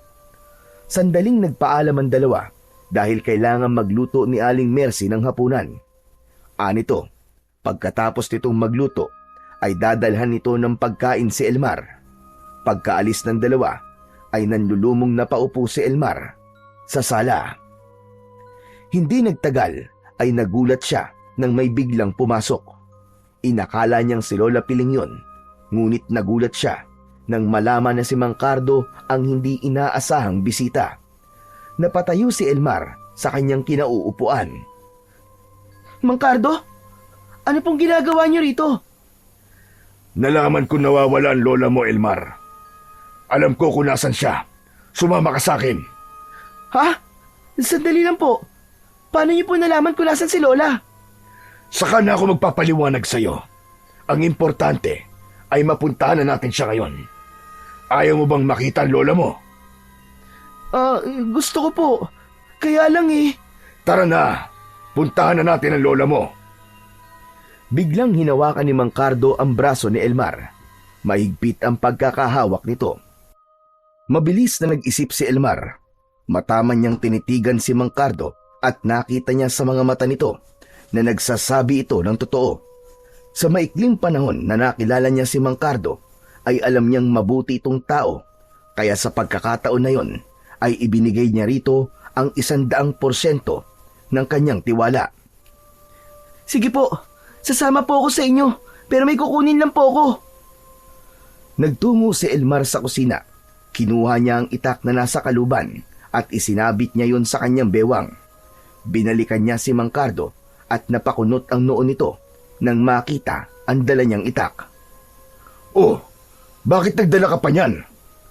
Hindi ko po alam eh, pero siguro mas mabuti na po ang sigurado. O sige, tara na. Hinahanap ka na ng lola mo. Walang pag-aatubiling sumama si Elmar kay Mang Cardo at nagtaka siya nang dinala siya nito sa gubat. Hindi na iwasang mapansin ni Elmar ang bigat ng katahimikan sa pagitan nila. Lalo pang tumindi ang kabog ng kanyang dibdib nang sabihin ni Mang Cardo na naroon ang kanyang lola. Makalipas ang halos kalahating oras ng paglalakad, ay biglang huminto si Mang Cardo sa paglalakad. Maging si Elmar ay napahinto na rin. Mang Cardo, nasan po si Lola Piling? Ang sabi niyo po nandito siya. Mula sa hindi kalayuan ay narinig ni Elmar ang pagsigaw ni Lola Piling. Elmar po! Nandito ako! Tulungan mo ako! Si Lola Piling! Nasan po siya, Mang Cardo? Nandito nga siya sa gubat, Elmar. At ikaw lang ang makakapagligtas sa kanya. Sa pagkakataon na yon, ay unti-unting humarap si Mang Cardo kay Elmar. Napaatras siya nang makita ang nakakatakot na ngiti nito. Ano pong ibig niyo sabihin? Ang totoo ay ako ang dumukot sa lola mo. Kailangan kong gawin yon para makuha ko sa iyo ang mutya ng kidlat na nasa loob ng iyong katawan. Hindi nakapagsalita si Elmar sa labis na pagtataka, habang nagpatuloy naman si Mang Cardo sa pagsasalita. Matagal ko nang nais makuha ang mutya ng kidlat. Una ay sa lolo mo, pero namatay na lang siya nang hindi ko yun nakukuha sa kanya. Kapag namatay ang may tanga ng mutya ng kidlat, ay kasabay nitong mamamatay ang kapangyarihan ng mutya. Matagal ako naghintay hanggang sa nabalitaan ko ang paggagamot mo. At nang makumpirma ko mismo na tangan mo nga ang mutyang hinahanap ko, ay nabuhay muli ang kagustuhan kong makuha ang mutya ng kidlat. Patuloy sa pagsiwalat ng katotohanan si Mang Cardo. Anito ay hindi ito totoong kinulam. Inamin nito na ito mismo ang sumugat sa sarili nitong mga paa upang magkaroon ito ng dahilan para magpagamot kay Elmar. Sinabi rin nito na kailangan nito ang mutya para mas maging malakas siya. Hindi ako interesado sa mga sinasabi mo na yan. Ang gusto ko ay sabihin mo kung nasan si Lola Piling. Huwag kang mag-alala, Elmar. Makikita mo rin siya. Yun ay kapag ibinigay mo sa akin ang mutya na kidlat. Tuturuan kita kung paano mo mailalabas yan sa katawan mo. Uutusan mo lang ang mutya. Ganun lang kadali. Hindi. Wala na akong tiwala sa iyo ngayon. Gusto kong makita mo na si Lola Piling bago ko isuko sa iyo ang mutya ko. Uto-uto ka. Pero sigurista kang bata ka. Halika, sumama ka sa akin. Muling naglakad si Mang Cardo. Agad naman na sumunod dito si Elmar. Napahawak siya sa puluhan ng itak at inisip niya na atakihin na ito. Ngunit napagtanto niya na sa kanya na yon gagawin kapag nalaman na niya kung nasaan si Lola Piling. Makalipas ang ilang minuto, ay narating na nila ang kinaroroonan ni Lola Piling. Napaiyak si Elmar nang makita niyang nakaupo ang lola niya habang nakasandal sa isang puno. Nakatali ang katawan nito sa puno at bakas sa mukha nito ang labis na panghihina. Lalapitan sana ni Elmar si Lola Piling, ngunit mabilis na humarang si Mang Cardo. Hep, hep, hep. May usapan tayo, Elmar. Ibigay mo muna sa akin ang mutya na kidlat bago ko pakawala ng lola mo. Matiim na tinignan ni Elmar si Mang Cardo. Napagtanto niya na hindi lahat ng maganda ang ipinapakita sa kanya ay maganda rin ang intensyon. Utusan mo na ang mutya na lumabas sa katawan mo, Elmar. Bilisan mo, dahil naiinip na ako. Elmar, huwag mong ibibigay sa kanya ang mutya, apo. Si Cardo, siya ay isang aswang. Nanlaki ang mga mata ni Elmar sa kanyang narinig. Mabilis na hinugot ni Elmar ang itak mula sa kaluban. Akmang tatagain niya si Mang Cardo, ngunit mabilis nitong hinawakan ang kamay niya at mariin niyong pilisil. Impit na napasigaw si Elmar dahil sa sakit. Ibigay mo na ang mutya sa akin, Elmar. Sa tingin mo ba, ay ibibigay ko pa sa itong mutya matapos kung malaman kung ano ka talaga? Tumalim ang mata ni Mang Cardo at mabilis na nagbago ang anyo nito. Naging mabalasik ang mukha ng lalaki at tinubuan ito ng itim at makapal na balahibo sa buong katawan. Nagkaroon ito ng matutulis na ngipin at naramdaman niya ang matutulis din itong mga kuko sa kanyang kamay. Nang hilakbot si Elmar, nang sa mismong harapan niya ay naging aswang si Mang Cardo. Hindi hinayaan ni Elmar na pangunahan siya ng takot. Sa isip niya ay binulungan niya ang mutya ng kidlat na tulungan siya nito. At sa isang iglap ay may naramdaman siyang namumuong enerhiya sa kanyang dibdib. Isang napakalakas na kuryente ang kumawala sa katawan ni Elmar at sumambulat yon kay Mang Cardo. Tumalsik ang aswang palayo sa kanya at tumilapon ito sa madilim na bahagi ng kagubatan. Agad na nilapitan ni Elmar ang lola niya. Gamit ang itak ay pinutol niya ang lubid na nakatali dito. Elmar, apo, sa likod mo! Paglingon ni Elmar ay hinawakan siya ng aswang sa magkabilaan niyang balikat. Itinapon siya nito palayo sa lola niya. Tumama ang likod niya sa puno bago siya bumagsak sa malamig na lupa. Naglakad palapit ang aswang kay Elmar habang may nakapaskil na malaking ngiti sa labi nito. Hindi na sana tayo aabot sa ganito kung ibinigay mo na sa akin ang hinihingi ko. Gusto mo pa talagang masaktan, ha? Hindi ako papayag na makuha mo sa akin ang mutya. Poprotektahan ko to. Gaya ng pagprotekta dito ni Lolo Paeng ko na nabubuhay pa siya. Kung ganon, ay kukunin ko na lang sa iyo yan, sa paraang alam ko. Sa isang kisap mata ay sumugod ang aswang kay Elmar. Bakas sa mukha nito ang labis na kagustuhang makuha sa kanya ang mutya. Mabilis na tumayo si Elmar at mahigpit niyang hinawakan ang kanyang itak.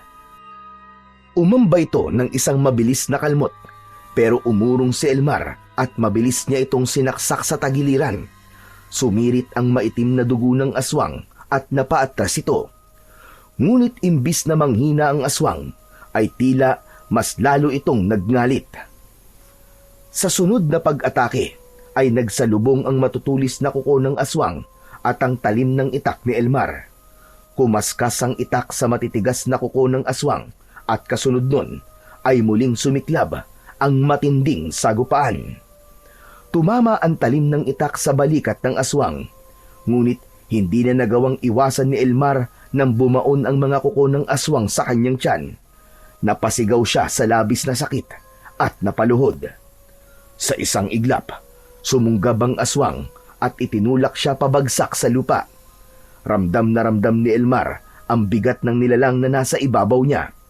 Habang nakalapat ang likod niya sa lupa, ay nakita niya ang nangingintab na mga pangil nito. Alam kong magiging masakit ang pagkuha ko ng mutya ng kidlat sa'yo. Pero dahil ayaw mo itong ibigay, ay ako na mismo ang kukuha nito sa loob ng dibdib mo. Unti-unting bumaon ang kuko ng aswang sa dibdib ni Elmar. Ngunit bago pa ito tuluyang magtagumpay sa pagwakwak sa dibdib niya, ay biglang dumating si Waldo na may dalang malaking bato. Malakas na inihampas ni Waldo ang bato sa likod ng ulo ng aswang. Nahihilong tumayo ang aswang at nang makita nito si Waldo, ay galit na galit itong umangil. Sa lahat ng ayaw ko, ay may batang pakialamero. Humanda ka. Ikaw na muna ang papatay ko, Kutong Lupa. Sorry, Mamang Aswang. Napalakas yata ang hampas ko sa ulo mo. Huwag ka na magalit. Please. Takbo na, Waldo! Takbo na! Pagkasabi nun ni Elmar, ay mabilis na tumakbo si Waldo palayo sa aswang. Agad na hinabol ng aswang ang kaibigan ni Elmar. Bumalik ka rito, Kutong Lupa ka. Kakainin ko ang puso mo at isusunod ko ang utak mo. Sa kabila ng kirot sa kanyang tiyan at mga galos sa katawan, ay pinilit ni Elmar na tumayo. Ginamit niya ang kapangyarihan ng mutya ng kidlat. Mabilis siyang tumakbo at sa isang iglap lang ay nagawa na niyang harangan ng aswang habang nasa likuran niya ang takot na si Waldo. Nasa akin ang bagay na gusto mo. Kaya ako ang harapin mo. Wala kang laban sa akin. Mahina ka na. Kahit nga yata ang mutya mo, ay hindi ka na kayang bigyan pa ng lakas. Tumiim ang bagang ni Elmar. Walang ibang nasa isip niya ng mga sandaling yon, kundi ang wakasan na ng tuluyan ang buhay ng aswang. Binitiwan niya ang itak at mariin niyang ikinuyom ang isa niyang kamay.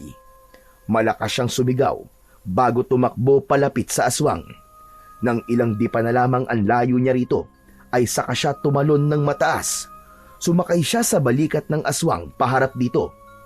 Buong puwersang sinuntok ni Elmar ang bibig ng aswang at pumasok ang buo niyang kamao sa loob ng bunganga nito. Tiniis niya ang sakit ng pagtusok ng matutulis na pangil nito sa kanyang braso. Inipon ni Elmar ang buong kapangyarihan ng mutya ng kidlat sa kanyang kamao at mula roon ay kumawala ang isang napakalakas na kuryente na maihahalin tulad sa isang kidlat. Mabilis siyang kumalat sa ulo ng aswang at nagsimula itong mangisay habang namumuti ang mga mata, hanggang sa tuluyang sumabog ang ulo ng aswang.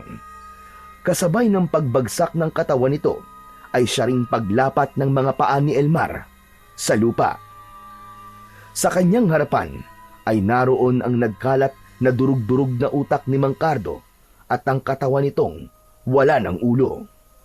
Halos magkasabay na lumapit sina Waldo at Lola Piling kay Elmar at mahigpit siyang niyakap ng kanyang lola. Salamat, Apo. Salamat sa pagliligtas mo sa akin. Sorry po. Kung hindi ko po kayo naprotekta nung dinukot po kayo ni Mang Cardo. Huwag mo nang isipin yon. Ang importante ay ligtas tayong lahat at kailangan mong madala sa ospital dahil sa mga sugat mo. Hindi ba kayo magpapasalamat sa akin? Kung hindi ako dumating, malamang kwento ka na lamang ngayon, Elmar. Nakangiting tinignan ni Elmar ang kaibigang si Waldo. Oo na. Salamat din sa'yo. Pero paano mo pala nalaman na nandito kami? Bumalik kasi ako sa bahay nyo tapos sakto na nakita ko nakasama mo si Mang Cardo. Ayun, sinundan ko kayo. Kaya lang nawala kayo sa paningin ko eh. Kaya hinanap ko kayo. Buti na lang at sakto dating ko. Nako. Pero grabe pala ang kapangyarihan mo, Elmar, no? Hindi ka lang magaling manggamot. Magaling ka rin sa pakikipagbakbakan. Idol na talaga kita. Hay nako. Tama na gaya na tumalis na tayo sa gubat na ito. Matapos yun, ay tahimik nang naglakad sina Elmar, Waldo at Lola Piling paalis sa lugar kung saan hinarap ng aswang ang kamatayan nito. Hindi na nila nilingon pa ang dugoan labi ng aswang na minsang nagdala ng takot sa kanilang baryo. Sa bawat takbang ni Elmar ay nararamdaman niya ang bagyang pag-init ng mutya sa kanyang dibdib. Tahimik siyang nagpasalamat sa kapangyarihang ipinagkaloob nito sa kanya. Sa tulong ng mga tao sa baryo ay agad na nadala sa ospital si Elmar. Hindi ganun kalalim ang mga sugat na natamo niya, Kaya matapos na gamutin ng doktor ang mga yon, ay agad din siyang nakauwi sa kanilang bahay para doon na magpagaling. Mabilis na kumalat sa baryo nila ang pagpatay ni Elmar sa aswang. Mas lalong humanga ang mga tao sa kanya at itinuring pa siyang batang bayani. At bilang pagkilala sa kabayanihan ni Elmar ay isang programa ang isinagawa sa plaza at doon ay pinarangalan siya sa pamumuno ng kanilang kapitan. Hindi alam ni Elmar kung mahihiya ba siya o kung ano dahil hindi siya sanay sa ganung uri ng atensyon. Ngunit sa kabila nito ay labis ang nararamdaman niyang galak dahil doon. Kitang-kita rin sa mukha ng kanyang lola at sa mag-inang Waldo at Aling Mercy ang labis na galak at paghanga sa pagkilala na yon kay Elmar. Isang umaga ay nagtungo sina Lola Piling at Elmar sa sementeryo. Dinalaw nila ang puntod ng lolo ni Elmar at ng kanyang ina na magkatabi lang. Sigurado ko na kung nasaan ba ng lolo at nanay mo ay sobra kanilang ipinagmamalaki, apo. Biruin mo, sa edad mo na yan ay ang dami mo nang nagawa para sa baryo natin. Lola Piling, nagkataon lang po na may kakayahan akong tumulong kasi nasa akin po ang mutya ng kidlat. Sadyang may likas na tapang ka talaga, apo. At patawarin mo rin ako kung pinigilan kitang harapin ang aswang. Natakot labang ako na masaktan ka. Naiintindihan ko naman po kayo, Lola eh. Maraming salamat din po sa paggabay niyo po sa akin. Malaki po ang parte niyo sa kung ano po ako ngayon. Sa loob ng puso ni Elmar ay isang pangako ang kanyang binitiwan. Simula sa araw na yon, hindi na lamang niya gagamitin ang mutya ng kidlat sa pagpapagaling ng mga may sakit, kundi gagamitin na rin niya yon maging sa pakikipaglaban sa lahat ng nilalang na magtatangkang sirain ang kapayapaang tinatamasa ng kanilang baryo. Alam niyang marami pang panganib ang darating, ngunit naniniwala siya na habang nasa kanya ang mutya ng kidlat at may pananalig siya sa Diyos, ay mananatiling buo ang loob niyang protektahan ang kanilang baryo at ang mga mahal niya sa buhay.